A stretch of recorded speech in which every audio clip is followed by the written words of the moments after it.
Yeah, I'll go real quick here. You don't need a great defense to win a national championship. You need a great offense, and you need to outscore somebody. And if that wood fence can keep somebody from scoring 35, and you score 35, and that's enough, I agree. I don't know if it's a wood fence yet, but I think a wood fence is good enough. Yep, so far so good. If if the offense can get you 35 points a game, you're going to win most of these games, if not all of them. Um, I like what I see out of the defense. I think it's an experience thing that they needed. And I particularly I've put the defensive ends and the linebackers on blast.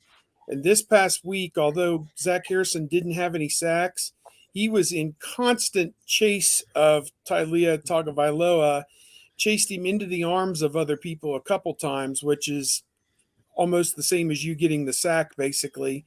You created the pressure, you collapsed the pocket. I thought Zach Harrison played one of his best games, even though statistically it may not have shown it. They're still waiting to get Tyreek Smith back at the other defensive end spot. Javante Jean Baptiste had a roughing the passer penalty, which I think a lot of people were kind of lukewarm on that. To me, he did hit him late, but the contact wasn't all that severe. And again, he just needs to have a better feel for the game. He can't do that in that situation. I think it was a third down stop, and it prolonged the drive for Maryland, although they did not, I don't think they ended up scoring as a result of it. So if they did, maybe they got a field goal. I don't recall. But at any rate, I think the linebacker group, I've put them on blast for lack of production. It sounds like for the two spots that they are playing at linebacker right now, they have got four guys who they are rotating and who are all doing a bang up job with Steel Chambers, Tommy Eichenberg, and the two guys who've been starting, to Roger Mitchell and Cody Simon. And I like what Coach Day said was, okay, we play a 70 play game and we split that down the middle, 30 or 40 plays for each of those four guys, and you get their maximum for 30 or 40 plays. That's pretty good. We can live with that. So, and obviously that each of those four guys has something that they do different or better than the other ones, so they can pick and choose what down and distance and personnel grouping.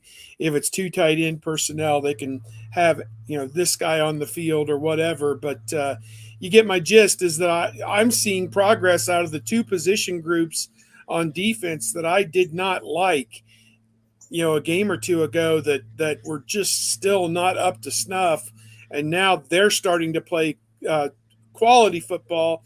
I don't think it's championship quality football. I think the defensive tackles have been championship quality. I think the corners, by and large, have been close to championship quality.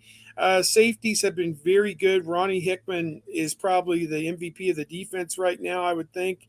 I think on Maryland's first possession last week that resulted in a field goal, it was a long drive, 11 or 12 plays. I think he had four tackles on that first possession alone, and he was all over the field. Between the tackles, out by the sideline, he was everywhere.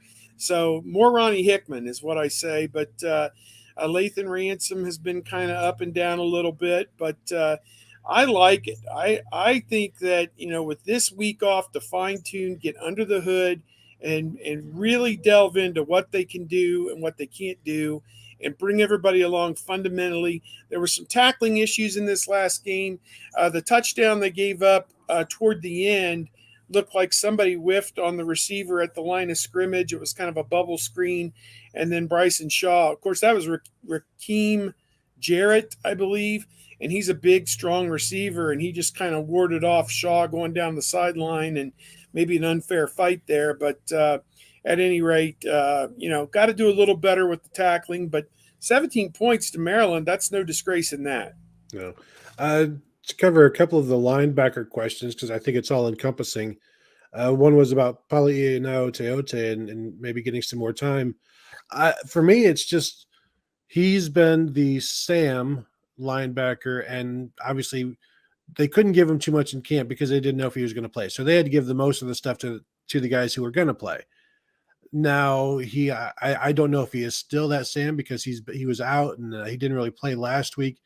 But right now, the linebackers are playing so well as the foursome, the duo twosome, as Steve said. Like right now, I don't know that you're gonna mix that up. You're gonna change anything. If now Teote moves inside, that wouldn't shock me because there are still some depth issues there. But those guys are playing so well that you can just continue to roll them. The problem is that there maybe weren't enough third and short situations. That's when now Teote comes in. That's when Craig Young comes in.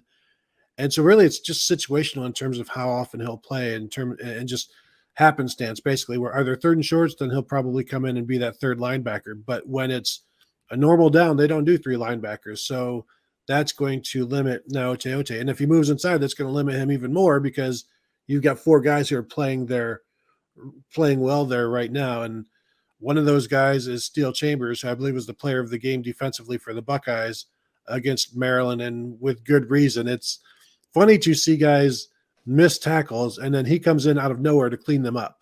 And he has been as close to a natural. I think there's a couple of naturals. Denzel Burke has been a natural, but this was his worst game, the Maryland game. He almost gave up a bad touchdown. But Steele Chambers, for what he has done, he's never not impressed whenever we've seen him on offense or defense. This is a guy who averaged 9 yards a carry as a running back. That's pretty good.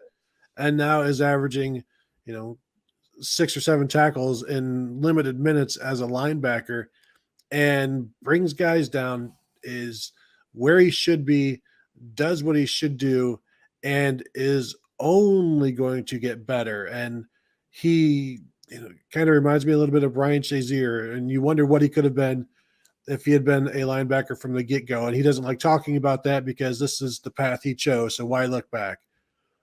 But when he is taking minutes from Taraji Mitchell, the senior captain, who Taraji Mitchell was the closest thing to a sure thing Ohio State had at linebacker this year. And Steele Chambers has come in and they share that will linebacker position. So they share minutes and they're going to be even throughout this year. And it wouldn't shock me to see Steele Chambers taking more minutes in bigger games. But right now that foursome, Tommy Eichenberg, you see less and less hate on Twitter. There's still hate on Twitter for him just because that's what people do. But with him and Cody Simon as those middle linebackers, they're all doing really well. And as Steve said, they can do different things and different looks from an offense. Okay, let's go with these two guys. But you keep them fresh. You do it at defensive end, you do it at defensive tackle, nobody complains. Ohio State has done it for years at cornerback when they're able. This is really the first time we saw Justin Hilliard get some time last year. But really, this is the first time we've seen this kind of rotation at linebacker that I remember. And it's going pretty well. So I don't think they're going to stop it anytime soon. And Steele Chambers has been fantastic.